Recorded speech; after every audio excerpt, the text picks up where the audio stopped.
My husband secretly moved $4.3 million during our marriage, unaware I'd documented every transfer after the second one. Let me back up to February, because February is where the real beginning was. I just didn't know it yet. Dennis and I owned a small commercial real estate company together. He ran the deals. I ran the operations side until I retired.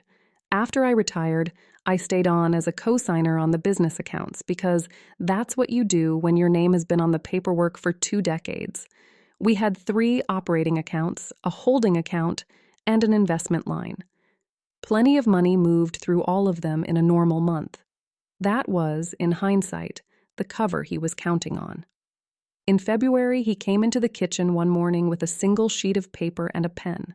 He said the accountant had sent over a routine authorization, something about consolidating signature authority on 2 of the business accounts, so we wouldn't have to drive downtown every time a wire needed a second sign-off.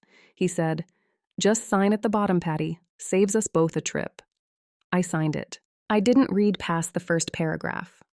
We'd signed 100 things like that over 31 years. He kissed the top of my head and went back to his office. That was the only decision in this whole story I'd take back. Not because the signature gave him legal power he didn't already share. It didn't, but it gave him a few weeks of believing I wasn't paying attention. And men who believe their wives aren't paying attention get sloppy. Sloppy is what builds a case. In March, transfer number 1 happened. $187,000 out to a business account I'd never seen before. I caught it on a Tuesday when the printed statement came in the mail because I was old-fashioned about that. I liked paper. Dennis used to tease me about it. He'd say, "Patti, the bank has an app. The app has everything." And I'd say, "The app doesn't have a folder." That night, I learned what my folder was for. I took a photograph of the statement with my phone before he came downstairs. I emailed the photograph to a private email address I'd opened a few months earlier when I was helping a friend through her own divorce, and I'd thought, just briefly, that it wasn't a bad habit to have. Then I went up and asked him about tea. That was the first mistake he made in writing. He didn't think it was a mistake. He thought it was a clean transfer with a vague reference line. But once a transfer is on a printed statement, it has a date, a routing number, an amount, and a destination.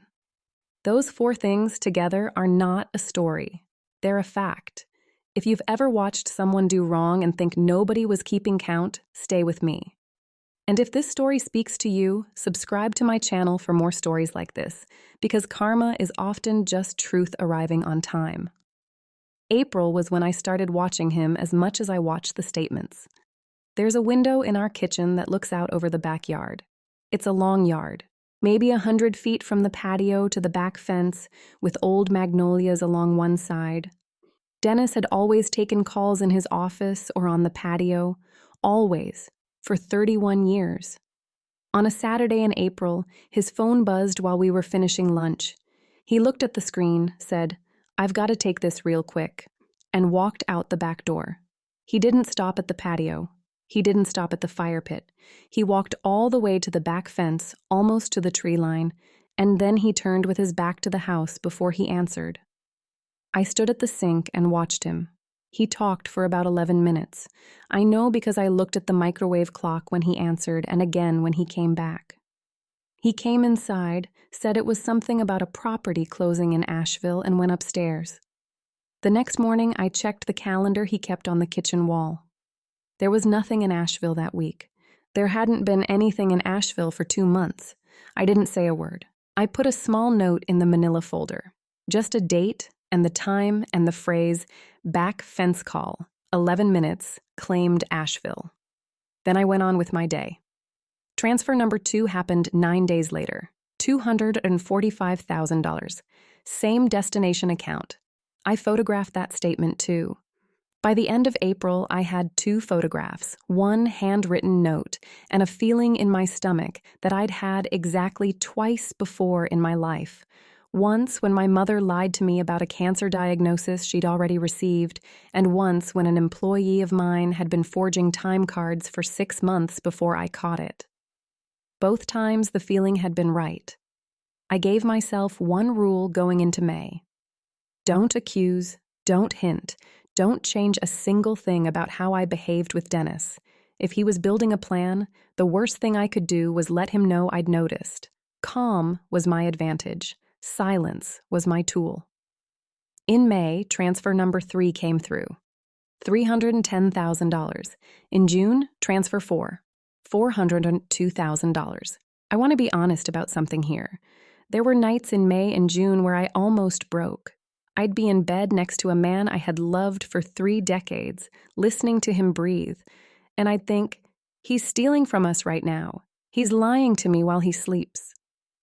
And the urge to shake him awake and ask him what he thought he was doing.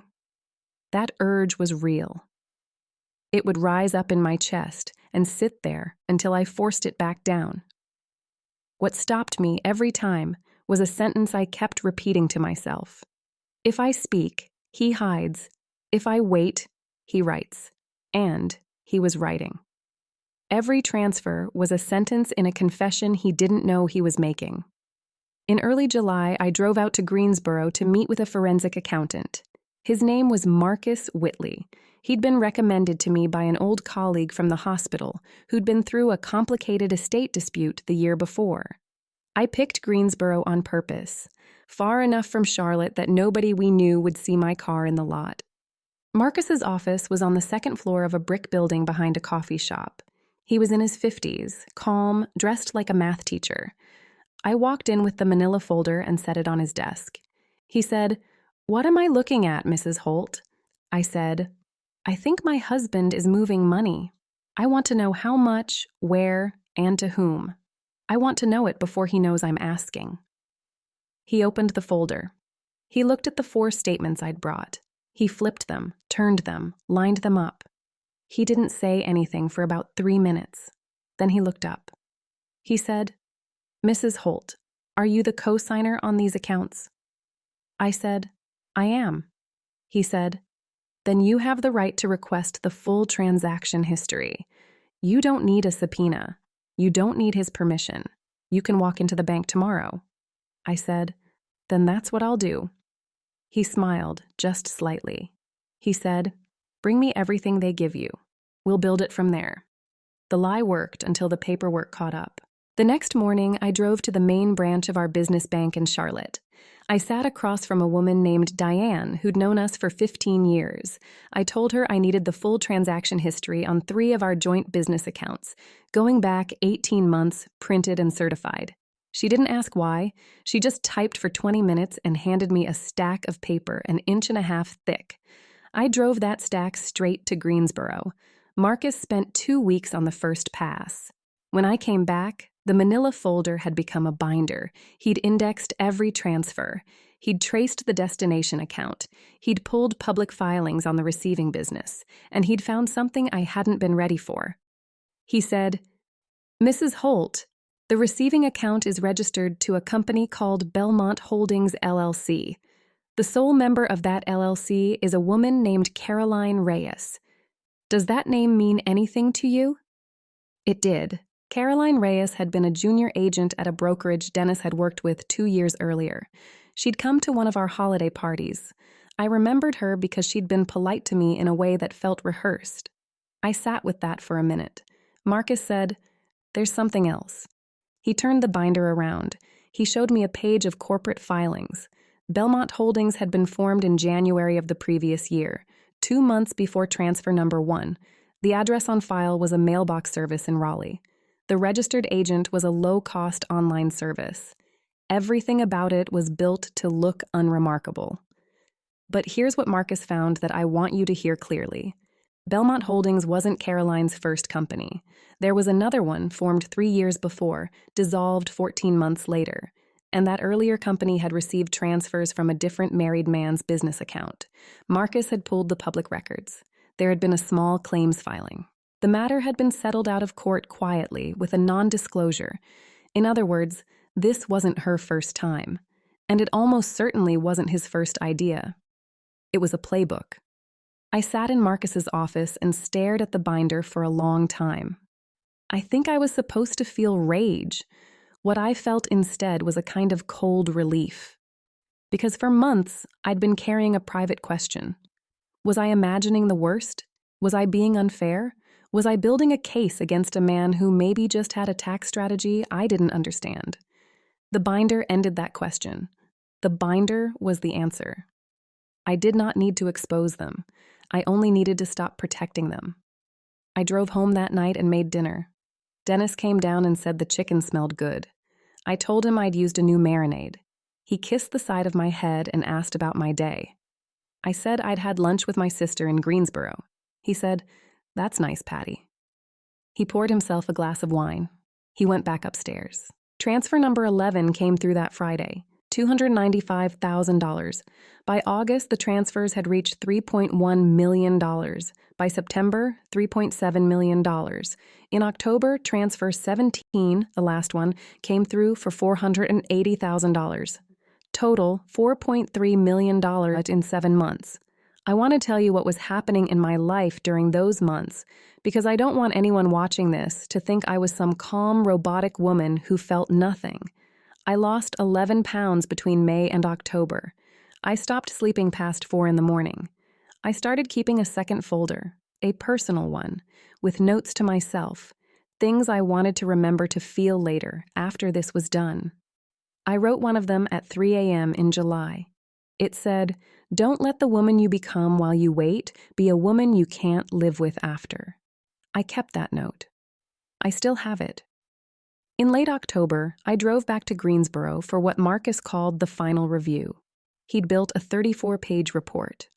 Every transfer dated and matched against the bank's record. Every destination traced. The ownership of Belmont Holdings documented. The prior pattern with the earlier company included as an appendix. Timeline charts.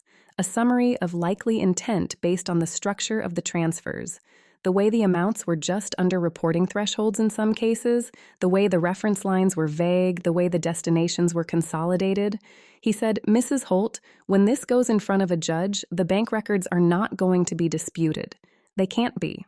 The bank issued them. What his lawyer will try to argue is intent. They'll say it was a business expense, a loan, an investment. The report you and I have built makes those arguments very hard to make." I said, "Then I'm ready to find a lawyer." The receipt was dated. The alibi was not. A friend of mine, a quiet, retired family court mediator named Eleanor, gave me the name of a divorce attorney in Charlotte named Vivian Park. Vivian's office was on the 11th floor of a building downtown, and her conference room had a long table with a single piece of art on the wall, a black and white photograph of a hand holding a pen. I remember staring at that photograph the first time I sat down. I put the manila folder and the binder on the table. Vivian opened the folder first. She pulled out the March statement, the very first one. She looked at it for a long time. Then she looked up at me and she said, "Mrs. Holt, how long have you had this?" I said, "Since March." She said, "And how long have you known?" I said, "Since March." She set the statement down very carefully. She said, "Patricia, I need you to understand something. In 31 years of practicing family law, I have had exactly 4 clients walk into this office with what you walked in with. 4. Most people come in furious and empty-handed. You came in calm and documented. I want you to know that the work you have already done is going to make the next 6 months very different from what they would otherwise be." I didn't cry in that office. I cried in the car afterward, in the parking garage, with the engine off, for about 10 minutes. Then I drove home and made dinner. Dennis filed for divorce 3 weeks later. He had it served at the house on a Wednesday morning. I was in the kitchen. The process server was polite. Dennis was upstairs. He came down about 10 minutes after the server left, in the way men come down when they've been waiting for a sound and trying to look like they weren't. He said, "Patti, we need to talk." I said, "Okay." He gave a speech. I'm not going to repeat the whole thing because I don't want to give it more life than it deserves. He said the marriage had been over for years. He said we'd grown apart. He said he hoped we could be civilized. He said he'd already retained an attorney, a man named Bradley Heath, and he hoped I'd find someone good too. He said he wanted to be fair. I let him finish. I waited about 4 seconds after he stopped talking. Then I said, "I already have an attorney. Her name is Vivian Park. She'll be in touch with Mr. Heath." His face did something I'd never seen it do in 3 decades. It went still, not angry, not surprised, still, like a screen that had just lost its signal. He said, "When did you retain her?" I said, 3 weeks ago." He said, "Patti, what are you talking about?" I said, "Dennis, I'm going to go for a walk. I think that would be best for both of us." I picked up my coat and I left. I walked around the block 4 times. When I came back, he was gone. He'd taken an overnight bag. He moved into a hotel that night. I didn't know it then, but I learned later that he called Caroline Reyes from the hotel parking lot and was on that phone for over an hour. I learned that from records that came out in Discovery, which I'll get to in a minute. Karma did not arrive loudly. It arrived with proof.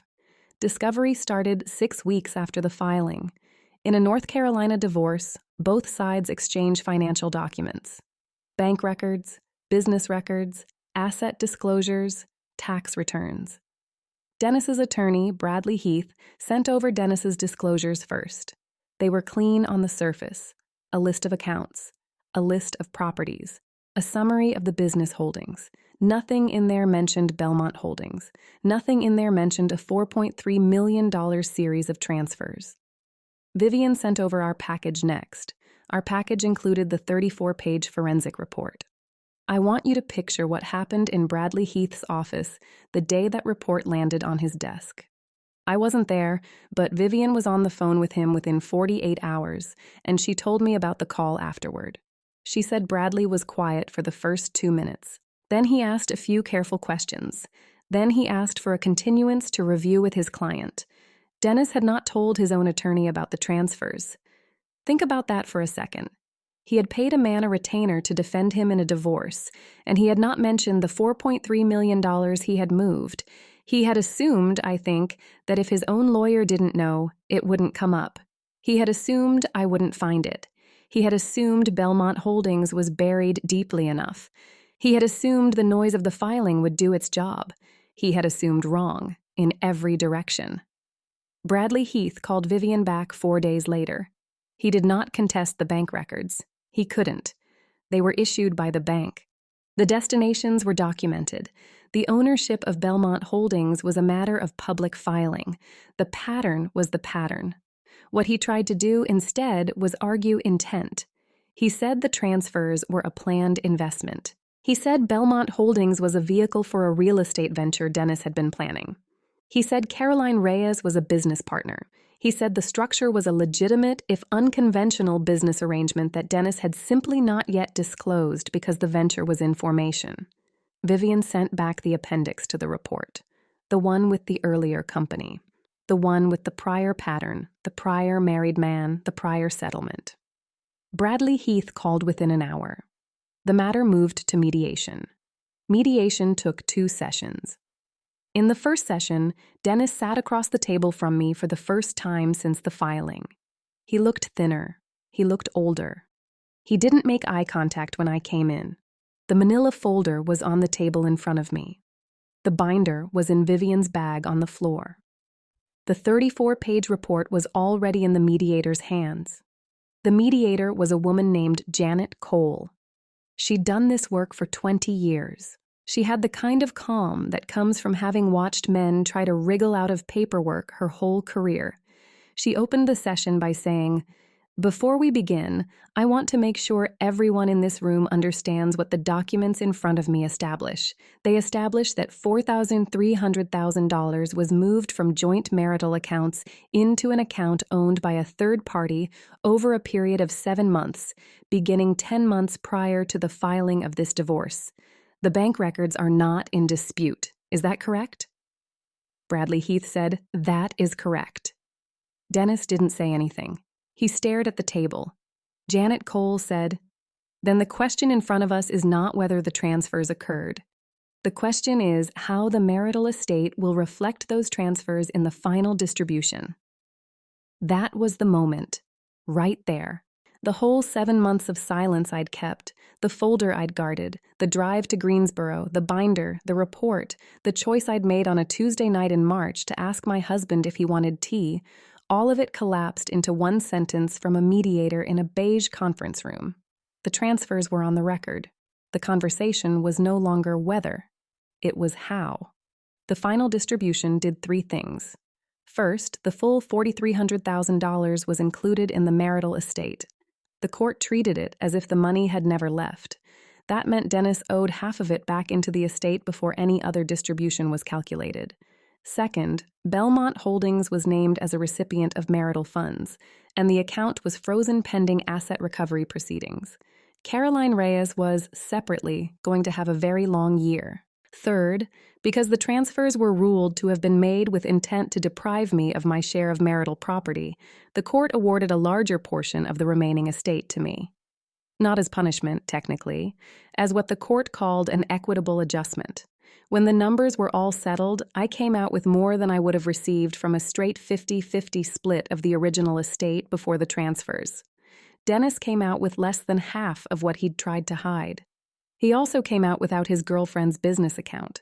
Belmont Holdings was unwound during the recovery process. Caroline Reyes ended that year with a credit problem, a tax problem, and a reputation problem in her industry that she could not paper over with another low-cost LLC. But I want to be careful about that part, because that part is not my karma.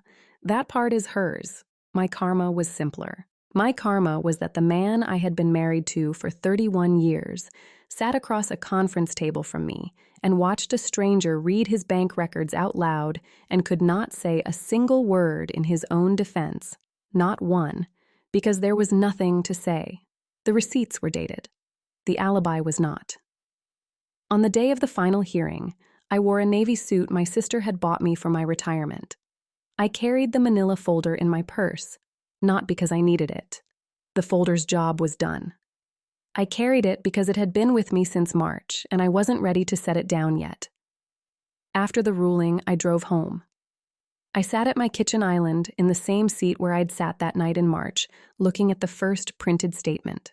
I took the folder out of my purse. I opened it. The March statement was still on top, the one I'd photographed before he came downstairs, with the $187,000 transfer and the deliberately vague reference line. I looked at it for a long time. Then I closed the folder and put it on the shelf next to my retirement binders. I didn't throw it away. I don't know if I ever will. Some things you keep, not because you need them anymore, but because they remind you of the woman you were when you needed them.